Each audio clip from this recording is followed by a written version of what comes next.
Olá, gente, eu faço parte do grupo que ficou responsável por apresentar para vocês a Sociedade de Educação no Antigo Egito. O meu grupo é composto por mim, Clara, Mariana, Pedro, Thalita, Silvana, Raimara e Jessicleia. E agora eu vou deixar vocês com a minha colega Raimara. Olá pessoal, eu me chamo Raimara, curso o primeiro período de Pedagogia e hoje eu vim trazer para vocês um breve resumo sobre como era a educação no Antigo Egito. Vamos lá? A educação no Antigo Egito, ela é conhecida como uma educação que tinha base familiar. O que quer dizer isso? Quer dizer que ela começava em casa. E quem era responsável por essa educação familiar? Essa base familiar. Quem era responsável eram as mães. As mães eram responsáveis por ensinar valores morais, valores religiosos, fazer leitura, promover brincadeiras interativas com as crianças, né? Logo após essa base familiar, as crianças iam para a casa de instrução. O que quer dizer a casa de instrução? A casa de instrução era a nossa escola de hoje, né? Antes chamada no Antigo Egito de casa de instrução. O que seria? O que teria lá na casa de instrução? Na casa de instrução tinham grandes silábicos, né? Os silábicos eram cartazes enormes com sinais e significados. E as crianças tinham que aprender os sinais e o que os sinais queriam dizer, né? Após as crianças aprenderem, as melhores, elas recebiam incentivo. O incentivo da época era poder escrever no papiro. O papiro é o nosso papel, né? Antigamente no Egito era o papiro. Ele era feito de uma planta, né? E as crianças e os demais copiavam nessa folha feita de planta que se chamava papiro. Bem, quando as crianças começavam a escrever no papiro, elas eram acompanhadas por mestres. Eles faziam ditado e as crianças que se saíam melhor se tornavam escribas. Os escribas eram os escritores, aqueles responsáveis por escrever as leis no papiro, no pergaminho, né? Eles abdicavam de prazeres de jovens, né? Se privavam de muitas coisas porque eles se tornavam escribas. Os escribas eram importantes porque eles eram, na época, eram reconhecidos os melhores alunos, né? Se tornavam escribas, escritores. Eles eram responsáveis por redigir as leis daquela comunidade e as leis religiosas. Ok? Eu espero que vocês tenham gostado um pouco do resumo. Não quero me estender muito porque é apenas um resumo. E quero fazer uma pequena ressalva, né, de que não é tão distante da nossa realidade hoje, né? Muitas mães têm um papel ainda, né, de promover essa educação com base familiar. Muitas mães, donas de casa, são responsáveis por ensinar as tarefas dos filhos, ensinar os valores religiosos e demais outras coisas, ok? Obrigada, se cuidem. Falar um pouco para vocês sobre a Idade Feudal, os Novos Charlatães. No Antigo Egito, os saberes que se desenvolveram foram somente a geometria, a astronomia e a matemática. A educação deles era uma educação dividida em classes, ela buscava sempre favorecer a supremacia egípcia, ou seja, aos filhos de faraós e os filhos dos senhores locais, filhos de reis. Eles vinham sofrendo, naquela época, uma forte queda no poder régio, o que vinha ali causando certo temor, né?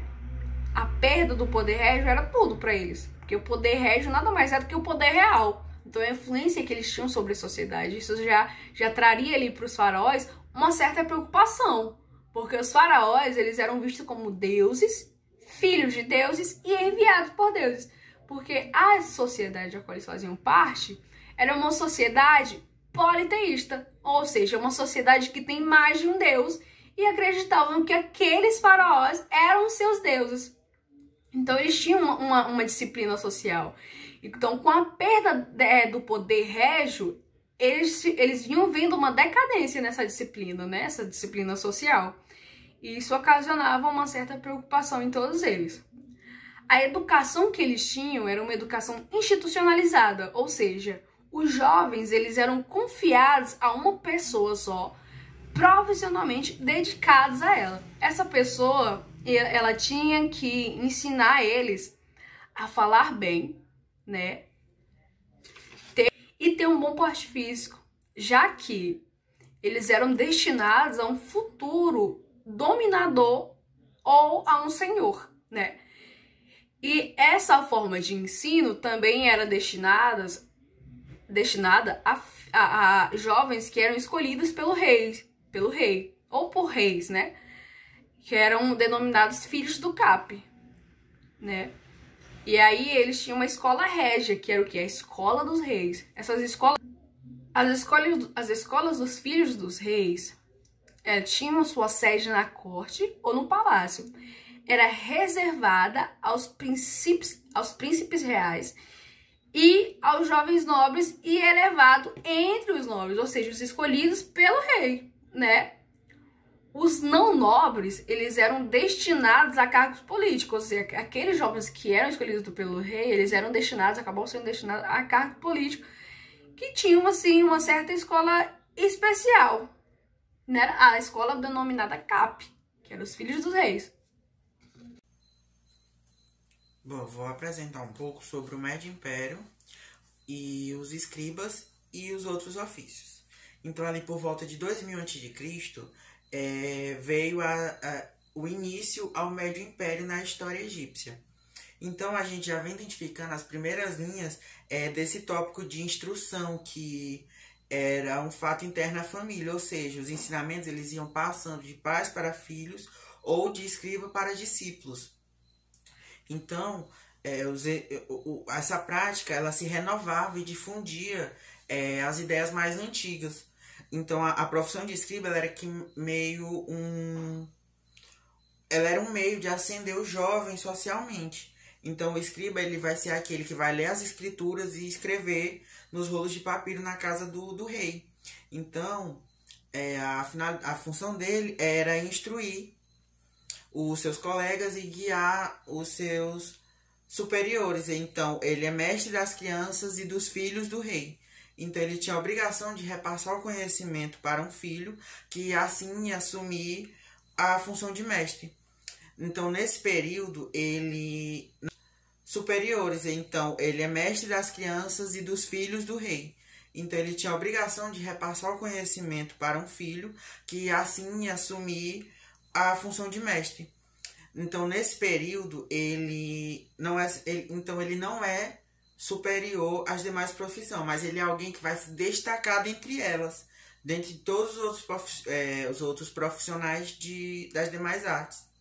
Então, a gente vai encontrar algumas características no texto que vai apontar o perfil dos escribas. Ou seja, eles eram mestres das crianças, eles eram pacientes, eles eram calmos ao falar, eram considerados sábios para os ignorantes e instruir as pessoas para o que era útil. Então, existiam as escolas do palácio ou do templo, e a educação da pessoa que se tornará escriba, ela vai ser baseada na obediência e nos estudos. E isso vai fazer com que ela tenha uma vida proveitosa. Já no contexto estudado, o escriba ele é maior do que todas as profissões. Uma das diferenças do escriba das demais profissões é que o escriba ele vai se destacar e dar ordens. E por isso esse destaque, já porque os demais eles vão receber ordens, como o marceneiro, como o pastor, o caçador, o pescador, enfim, dentre outras artes que eram praticadas ali, dentre outras atividades. Então isso vai dar para ele esse prestígio de autoridade. Boa noite, eu me chamo Silvana e eu vou falar sobre o segundo período intermediário e o treinamento do guerreiro. De 1685 a 1580 a.C., nesse momento, o sábio é aquele que conheceu a tradição dos livros como recursos de identidade nacional egípcia. E o ensinamento de Anne ao filho e o dilema de se a educação deve ser severa ou permissiva, baseada na autoridade do adulto ou nas aptidões naturais e nos interesses dos jovens. O livro é valorizado como instrumentos de instrução. Faz o que te diz quando se estuda nos livros. penetra nos livros, coloca-os no teu coração. Tudo que editais será excelente. Um escriba destinado para uma função consulta os escritos. O segundo período intermediário, na época dos Ixos, da 13ª à 17ª, outros documentos testemunham a manutenção da tradução educativa e apresentam também novos temas. E um dos primeiros exemplos de um debate edital, que depois se apresentará de várias maneiras no decorrer dos séculos, até se colocar no centro do debate pedagógico moderno, nos tempos de hoje. E é isso. Oi, meu nome é Mariana e eu vou falar sobre o Novo Império, generalização e consolidação da escola. A partir do Novo Império vieram relatos não só sobre a educação físico-militar, mas também sobre a instituição intelectual, que nesta época foi considerado como a da generalização da escola, pois foi fornecida uma quantidade considerável das chamadas coletâneas escolares. Com isso, eles vieram textos e cadernos com hinos, orações e exercícios e sínteses morais, que além de outras coisas também. Só que para eles a tradição literária apareceu como um grande patrimônio a ser assimilado por eles, assim como os ensinamentos dos escribas, que em alguns documentos apareciam cada vez mais frequente, que para eles a punição corporal era frequente, era o verbus verbere, o ensinamento através da punição. Nessa citação aí que eu falei para vocês, que eu botei para vocês: não passes o dia na ociosidade ou será surrado. A orelha da criança fica nas suas costas e ela presta atenção quando é surrada. Para eles, ficar à toa ou ficar na gandaia era motivo decorrente para serem punidos. E sempre que eles eram punidos, eles eram comparados a animais que precisavam ser surrados para aprender. Nesse outro que eu botei aí, quando tinha tua idade, passava o tempo nos guilhões. Foram eles que domaram meu corpo, porque fiquei com eles por 3 meses. Guilhões, para quem não sabe, são aquelas correntes que botam nas pernas dos presos para eles não terem muita locomoção.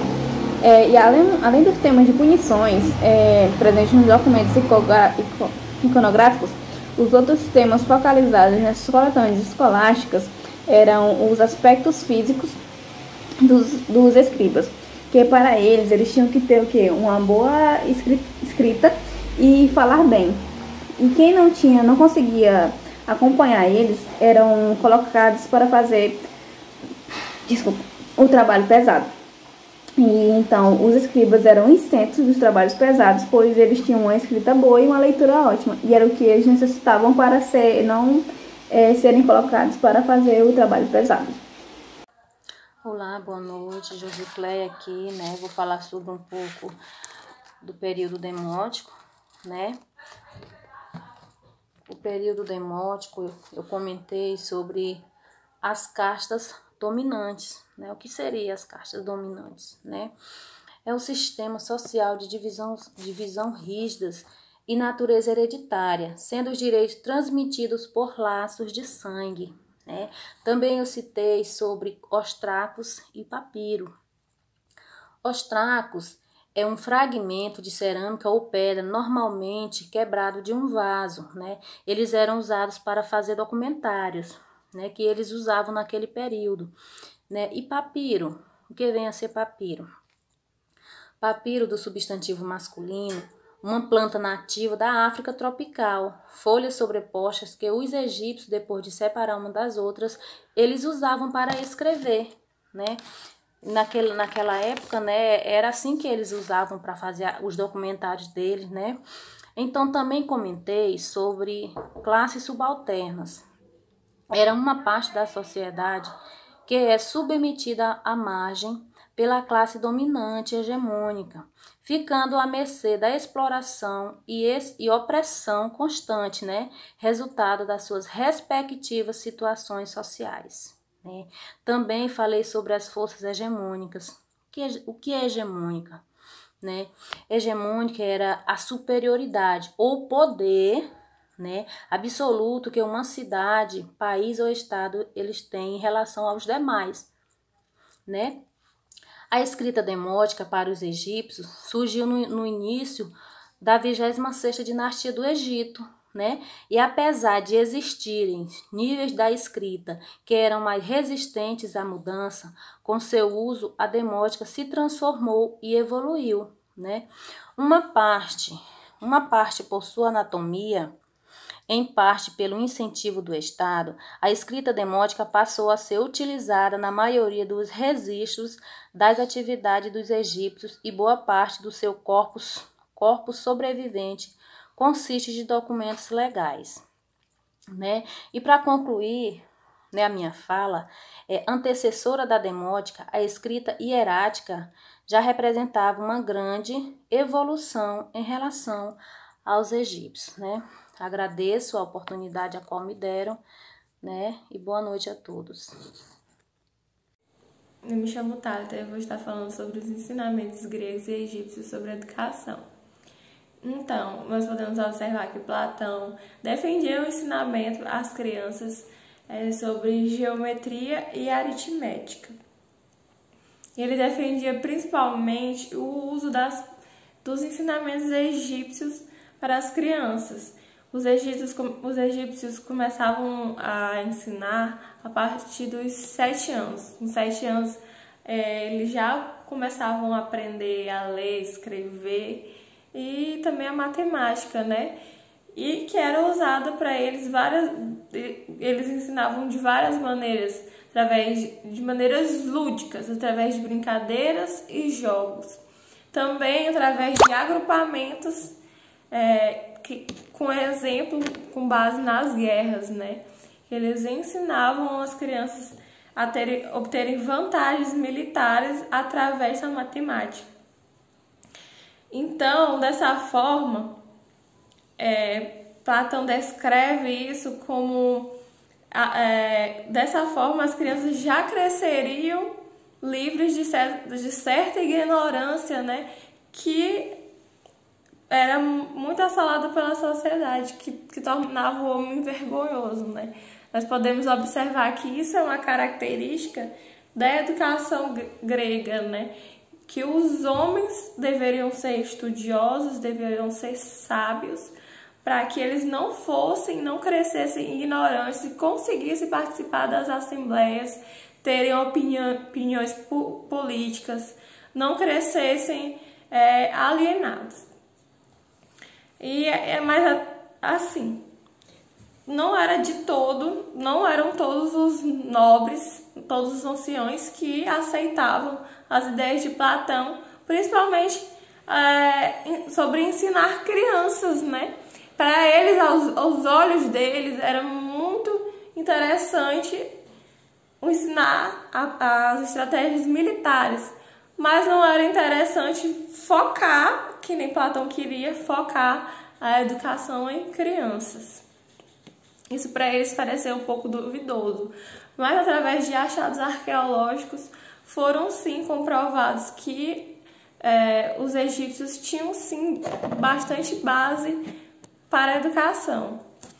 Então Platão fala desse modo do ensinar, mas para as castas mais ricas, para os funcionários, para os nobres, e em que desse modo nós podemos ver também que os sacerdotes já ensinavam, né, os seus filhos, eram passados de pai para filho as instruções sobre geometria e aritmética, mas eles queriam fazer como se fossem escolas, para incentivar, né, para colocar como uma coisa concreta.